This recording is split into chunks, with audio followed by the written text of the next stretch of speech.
চায়ের টেবিল কিংবা পাড়ার টং দোকান কোথাও নির্বাচনের দামামা বাজতে দেখা যাচ্ছে না। তা সত্ত্বেও বৃহস্পতিবার সন্ধ্যা ৬টায় নির্বাচন কমিশন ঘোষণা করতে যাচ্ছে ত্রয়োদশ জাতীয় সংসদ নির্বাচনের তফসিল। তার ঠিক আগে অন্তর্বর্তী সরকার ক্ষমতা কাঠামো থেকে সরে গেলেন সবচেয়ে আলোচিত এবং বিতর্কিত দুই ছাত্র রাজা, যুব ক্রীড়া এবং স্থানীয় সরকার মন্ত্রণালয়ের উপদেষ্টা আসিফ মাহমুদ সজীব ভুঁইয়া এবং তথ্য ও সম্প্রচার মন্ত্রণালয়ের উপদেষ্টা মাহফুজ আলম। তবে সরকারের পিআর টিম সে পদত্যাগে শর্ত দিয়ে রেখেছে, বলেছে তফসিল ঘোষণা হলে কার্যকর হবে এই পদত্যাগ। যদিও সংবিধানের কোথাও এমন অদ্ভুত শর্তের উল্লেখ নেই। দর্শক, জুলাই আন্দোলনের পর আসিফ ও মাহফুজ এসেছিলেন পরিবর্তনের প্রতীক হয়ে, কিন্তু ক্ষমতা থেকে বিদায় নিলেন দুর্নীতির অভিযোগ আর ক্ষমতার অপব্যবহারের নানা বিতর্ক নিয়ে। আসিফ মাহমুদ এরই মধ্যে ঘোষণা করেছেন তিনি নির্বাচন করবেন, আর মাহফুজ আলম তিনি তো শেষ মুহূর্ত পর্যন্ত সরকারে থাকতে চেয়েছিলেন। তাহলে কি তাদের এই প্রস্থান কোনো সাধারণ স্বেচ্ছায় বিদায় ছিল না, বরং ছিল ক্ষমতার মঞ্চ থেকে এক প্রকার গোল্ডেন হ্যান্ডশেক দিয়ে সরে যাওয়া? কোন চাপে বা কিসের চাপে সেই গোল্ডেন হ্যান্ডশেক করতে হলো? কিংস পার্টি এনসিপি কি দুই উপদেষ্টার এই গোল্ডেন হ্যান্ডশেক মেনে নিচ্ছে, নাকি তফসিলের পর নতুন কোনো দাবির জন্য এই গোল্ডেন হ্যান্ডশেককেই তারা ব্যবহার করবেন? তার চেয়েও বড় কথা, মাত্র ১ মাস আগেও আসিফ মাহমুদ প্রকাশ্যে বলেছিলেন বাংলাদেশের বর্তমান বাস্তবতায় ১০ থেকে ২০ কোটি টাকা না থাকলে সংসদ নির্বাচন করা সম্ভব নয়। যে আসিফ মাহমুদ আয়কর দিতেন না, ছিল না ব্যাংক অ্যাকাউন্ট, ১৬ মাসের ব্যবধানে তিনি এমন কোন আলিবাবার গুহা পেয়ে গেলেন যা দিয়ে ১০ থেকে ২০ কোটি টাকা খরচ করার জন্য তারা নির্বাচনের খরচ মেটাবেন? বিস্তারিত জানতে চলুন যাওয়া যাক বিশ্লেষণে।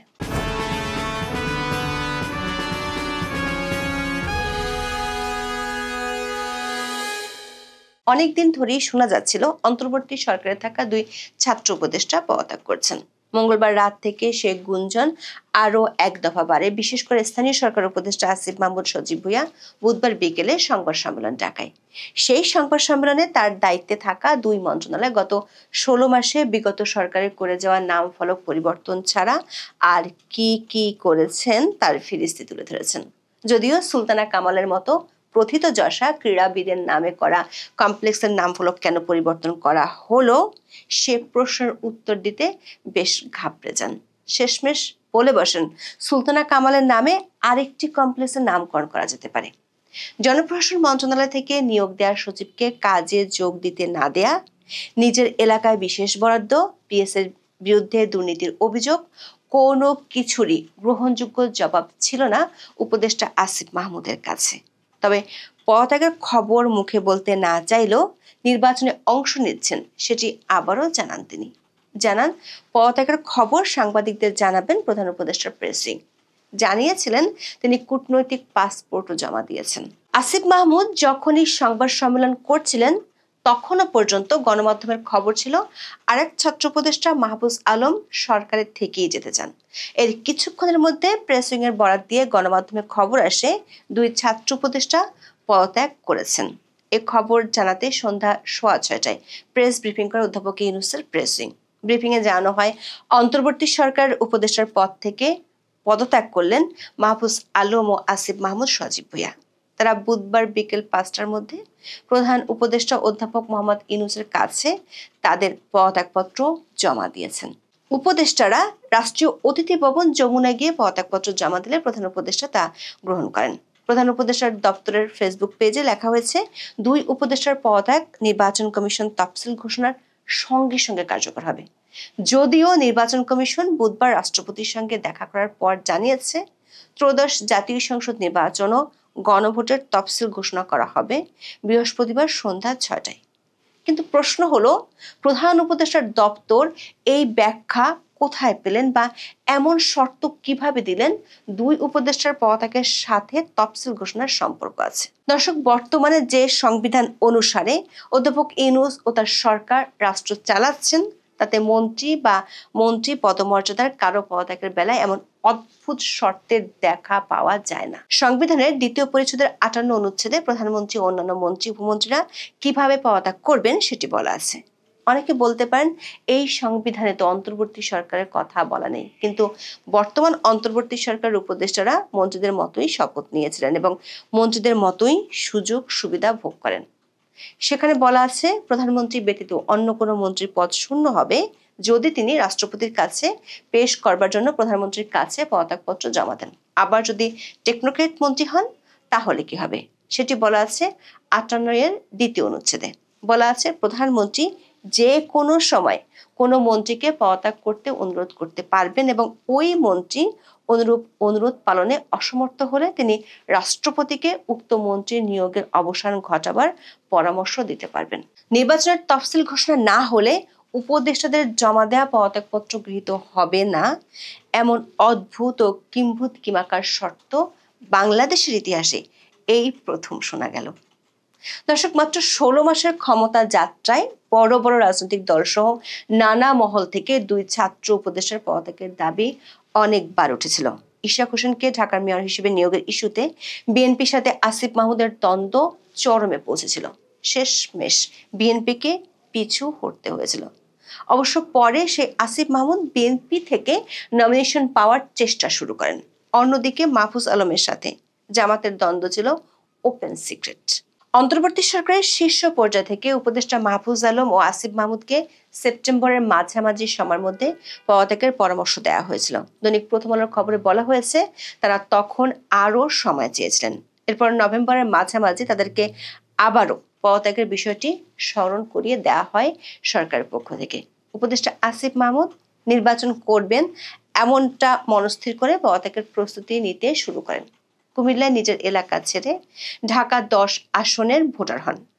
বিশেষ বরাদ্দ পেতে তড়িঘড়ি করে প্রকল্প সাজান নিজের নির্বাচনী এলাকার জন্য। অন্যদিকে উপদেষ্টা মাহফুজ আলম সরকারের শেষ সময় পর্যন্ত থাকার আগ্রহের কথা জানিয়েছিলেন। সেক্ষেত্রে তিনি নির্বাচন করবেন না বলেও জানিয়েছিলেন। প্রথম আলোর খবরে বলা হয়েছে মঙ্গলবার প্রধান উপদেষ্টা অধ্যাপক মোহাম্মদ ইউনূসের সঙ্গে যমুনায় বৈঠক করেন সিনিয়র কয়েকজন উপদেষ্টা। সাধারণত প্রতি মঙ্গলবার মধ্যাহ্নভোজের পাশাপাশি উপদেষ্টারা বৈঠকে মিলিত হন। চলতি সপ্তাহের মঙ্গলবারের বৈঠকে 2 উপদেষ্টার পদত্যাগের বিষয়টি ওঠে।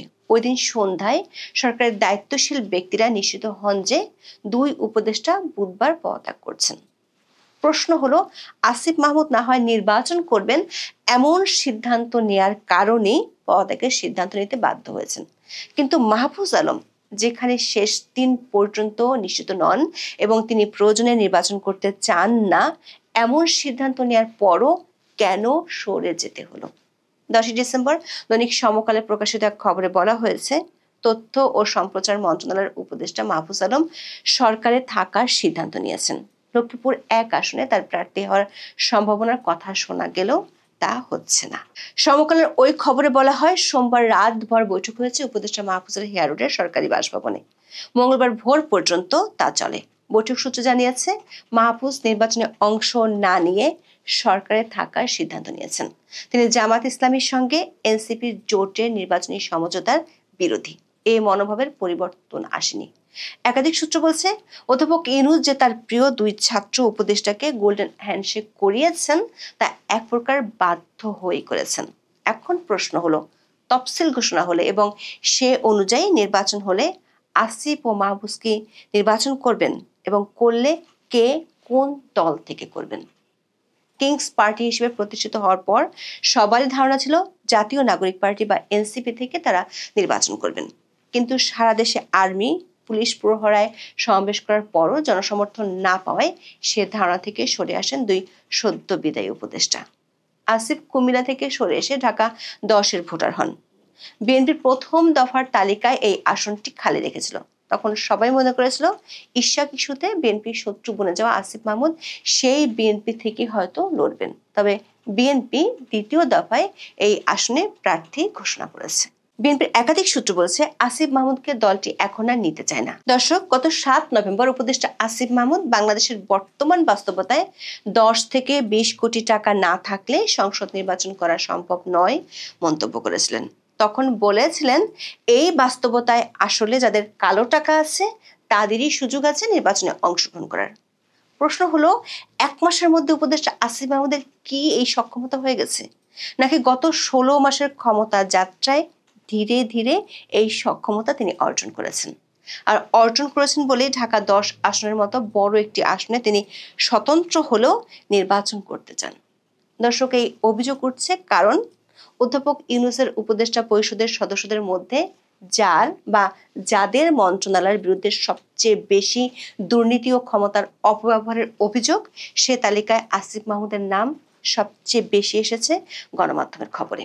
আসিফ মাহমুদের সাবেক এপিএস মোয়াজ্জেম হোসেন, যিনি নিজেও বৈষম্য বিরোধী আন্দোলনের নেতা ছিলেন, তার বিরুদ্ধে গুরুতর অভিযোগ ওঠে। অভিযোগগুলো ছিল নিয়োগ ও বদলি বাণিজ্য, টেন্ডার বাণিজ্য এবং বিগত সরকারের দোসর প্রকৌশলীদের পুনর্বাসনের মাধ্যমে শত কোটি টাকা হাতিয়ে নেওয়া। অবশ্য দুদক তদন্তের ঘোষণা দিলেও সেটি এখনো ঘুম পাড়ানি মাসি পিসের গান শুনিয়ে যাচ্ছে।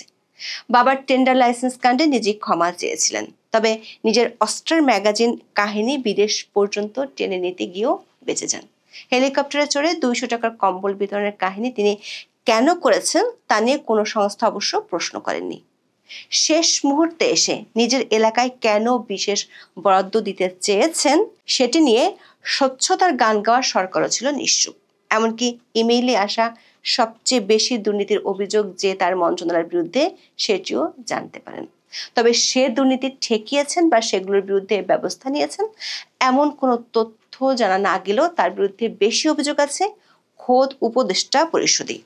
দৈনিক প্রথম আলোর আরেকটি খবরে বলা হয়েছে, সরকারের শীর্ষ পর্যায়ে খোঁজ নিয়ে জানা গেছে উপদেষ্টা আদিলুর রহমান খানকে অতিরিক্ত দায়িত্ব হিসেবে স্থানীয় সরকার মন্ত্রণালয়ে দেওয়া হতে পারে। তিনি বর্তমানে গৃহায়ণ ও গণপূর্ত মন্ত্রণালয় এবং শিল্প মন্ত্রণালয়ের উপদেষ্টার দায়িত্ব পালন করছেন। আদিলুর রহমান প্রথমে স্থানীয় সরকার মন্ত্রণালয়ের দায়িত্ব নিতে অপারগতা জানান।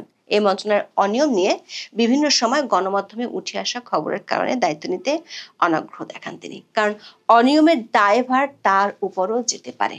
তবে সরকারের চিন্তা হচ্ছে শেষ সময় এসে নতুন কাউকে এই মন্ত্রণালয়ের দায়িত্ব দেওয়া হবে না, পুরনোদের মধ্য থেকে দেওয়া হবে।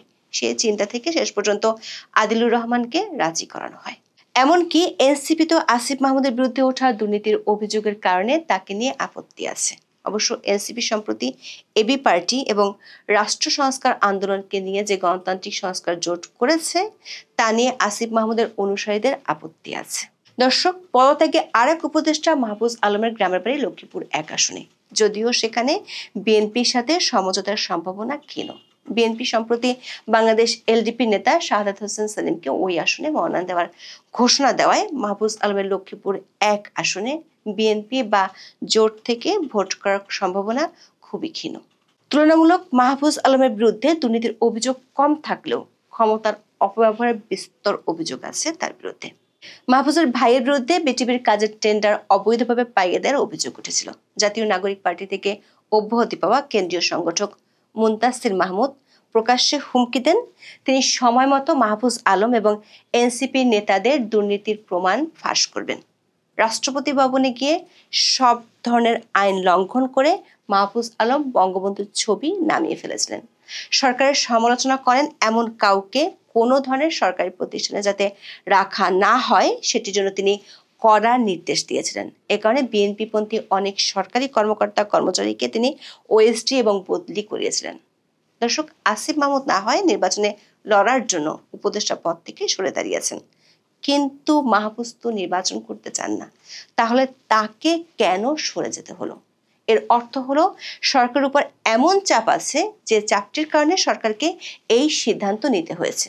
যদিও সরকার এমন ভাব যেন নির্বাচন কমিশনের তফসিল ঘোষণার ঠিক আগে সরকার তার নিরপেক্ষতার মুখোশ ধরে রাখার চেষ্টা করছে, কিন্তু আলিবাবার গুহা থেকে যদি নির্বাচনী খরচের 10 থেকে 20 কোটি টাকা বেরিয়ে আসে তখন সরকার কি প্রশ্নবিদ্ধ হবে না?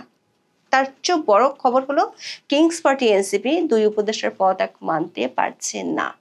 সরকারে যেহেতু তাদের এখন সরাসরি স্টেক নেই, তাই তারাও নতুন একটি ইস্যুতে সরকারের বিরুদ্ধে অবস্থান নেওয়ার পরিকল্পনা আছে। সেটি হলো জাতীয় পার্টিকে নির্বাচনে অংশ নিতে দেওয়ার সুযোগ দিতে চায় সরকার। এই সুযোগটি দিয়ে সরকার প্রমাণ করতে চায় নির্বাচন অনেক বেশি অংশগ্রহণমূলক হবে।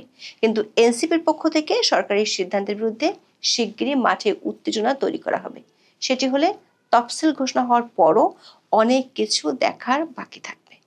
এখন এই পর্যন্ত। সবাই ভালো থাকুন, সুস্থ থাকুন, নিরাপদে থাকুন। দেখা হবে আগামী পর্বে।